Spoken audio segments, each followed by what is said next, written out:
উইন্টারের জনপ্রিয় সবজি ওলকপি বা শালগম। এই সবজিটা অনেকে খেতে পছন্দ করেন না, এমন খেতে চান না। আজকে আমি আপনাদের মাঝে এই রেসিপিটা নিয়ে এসেছি। এই রেসিপিটা ফলো করে আপনারা যদি বাসায় একবার ট্রাই করেন তাহলে ফ্যামিলির সবাই হাত চেটেপুটে খাবে। সো হে গেছে, আসসালামু আলাইকুম। আমি মাকে আশা করি আপনারা সবাই ভালো আছেন এবং আমি ভালো আছি। আজকে আমি আপনাদের মাঝে একটা মজাদার সহজ রেসিপি নিয়ে হাজির হয়েছি। আজকে আমি আপনাদের সাথে শেয়ার করব ওলকপি বা শালগম দিয়ে কীভাবে চিকেন রান্না করতে হয়। সো দেখে নেন। প্রথমে আমি হাঁড়িতে তেল গরম করে এতে দিয়ে দিলাম আপনার পেঁয়াজ কুচি। শীতকালীন একটা সবজি হচ্ছে আপনার পেঁয়াজ পাতা, সেটা অন্য সিজন নাও থাকতে পারে, এবং কাঁচামরিচ দেখে কেউ ভয় পাবেন না। এগুলো হচ্ছে আপনার একদম জাল নেই, তাই জন্য আমি প্রচুর পরিমাণে দিয়েছি। আপনারা জালটা আপনাদের নিজের মতো করে দিবেন। এবং কেটে রাখা চিকেনটা আপনারা ট্রাই করবেন হাড় সহ নেওয়ার জন্য, সলিড মাংস না নেওয়ার জন্য। সো এভাবে রান্না করলে অনেক মজা হবে। যদি আপনারা চিকেন দিয়ে সলিড মাংস দিয়ে রান্না করেন তাহলেও মজা হবে। সো এভাবেও রান্না করা যাবে। প্রথমে আমি কিছুক্ষণ ফ্রাই করে নিব মাংসগুলো। দেখেন একটু নাড়াচাড়া করে নিচ্ছি। এরপরে দিয়ে দিচ্ছি আপনার রসুন বাটা, পরিমাণ মতো জিরা বাটা, আদা বাটা। এগুলো আপনারা যতটুকু পরিমাণে মাংস নিয়েছেন ওই অনুযায়ী অ্যাড করবেন। আমি যে পরিমাণে মাংস নিচ্ছি ওই পরিমাণে অ্যাড করেছি। এবং দিয়ে দিলাম টমেটো।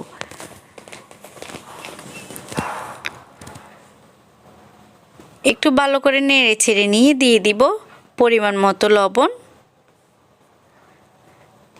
দিয়ে দিচ্ছি মরিচের গুঁড়া, হলুদের গুঁড়া 1.5 চামচের মতো, মরিচের গুঁড়া আপনারা যে যে পরিমাণে জাল খান ওই পরিমাণে দিয়ে দিলাম, গরম মশলা 1 চামচের মতো। এবার ভালো করে একটু কষিয়ে নেব। পানি একটু পরে অ্যাড করব। এখন একটু নাড়ে ছেড়ে নিয়ে তারপর পানি দিয়ে দিলাম। অল্প পরিমাণে পানি দিয়েছি। এই পানির মধ্যে মাংসগুলো ভালো করে কষিয়ে নেবেন যাতে করে মশলার সাথে মাংস মিশে যায়। সো দেখেন কি পরিমাণে সুন্দর ও ইয়ামি হয়েছে কষানোটা। মাংসর থেকে যখন তেল আলাদা হয়ে গেছে ওই পর্যায়ে এসে আপনারা সবজিটা অ্যাড করবেন। কালারটা দেখেন কি জোস হয়েছে বলার বাইরে। এই কষা মাংস খেতে কিন্তু অনেক মজা। এখন আমি দিয়ে দিব কেটে রাখা শালগম আর কয়েকটা আলু। আপনারা চাইলে আলু নাও দিতে পারেন। আমি ছোট ছোট কতগুলো আলু আছে ওগুলো দিয়েছি। আপনারা যদি চান না দেওয়ার জন্য তাহলে নাও দিতে পারেন।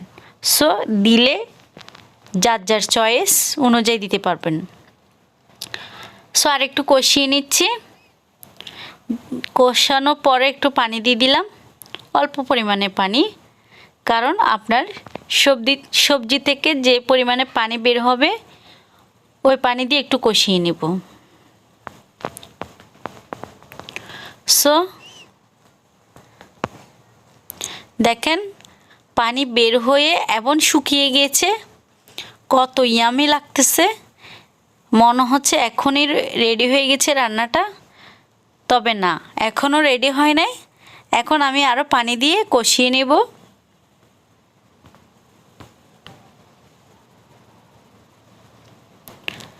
দেখেন রান্নার কতটা ইয়ামি লাগতেছে। আপনারা চাইলে জোর রাখতে পারেন আবার নাও রাখতে পারেন, তবে মিডিয়াম আছে। মিডিয়াম বলতে আপনার অল্পই পানি রাখা ভালো, বেশি জোর রাখা ভালো না। মাংস যে পরিমাণে, তরকারি যে পরিমাণে থাকবে ওই পরিমাণে জোর রাখবেন। এর চেয়ে বেশি দিলে ওই রেসিপিটা বা ওই তরকারিটা মজা লাগে না। দেখেন আমার তরকারি থেকে তেল সব আলাদা হয়ে গেছে। এই পর্যায়ে এসে আমি ধনিয়া পাতা দিয়ে দিব। ধনিয়া পাতা দিয়ে ভালো করে নেড়ে ছেড়ে নিব। যাতে করে ধনিয়া পাতাগুলো একটু মিশে। দেখেন আমার রেডি হয়ে গেল রেসিপিটা। আপনারা অবশ্যই বাসায় একবার হলো ট্রাই করবেন এই রেসিপিটা। একদম ইজি, কোনো ঝামেলা নাই, এমনকি কোনো রকমের ভেজাল নাই, একদম সহজ, কোনো পরিমাণে কষ্ট নাই। দেখলেন তো ঘরোয়া যে মশলাগুলো থাকে সবার বাসায়, ওই মশলা দিয়ে মজাদার অনেক মজা হয়েছে। আপনারা যদি একবার বাসায় ট্রাই করে থাকেন তাহলে বলবেন, তবে আমার রেসিপিটা ফলো করে আপনারা বাসায় ট্রাই করবেন। তো আজকের রেসিপিটা কেমন হয়েছে আমাকে কমেন্ট বক্সে জানাবেন। আর দেখতেই বোঝা যায় রান্নাটা কেমন হবে।